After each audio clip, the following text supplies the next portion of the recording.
அல்லி விழியோரம் மஞ்சனத்தை தீட்டி அந்தி வண்ண பின்னல் மீது தாழை மலர் சூட்டி ஆதி முதல் அந்தம் ஆபரணம் பூட்டி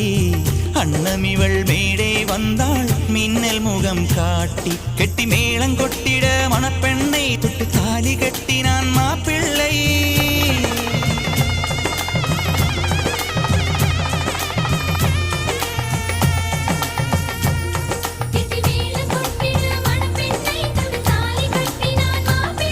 இந்த ஏழை நெஞ்சமும் நீ வாழ என்றும் பூக்கள் தூவும் நீ வாழ நலமா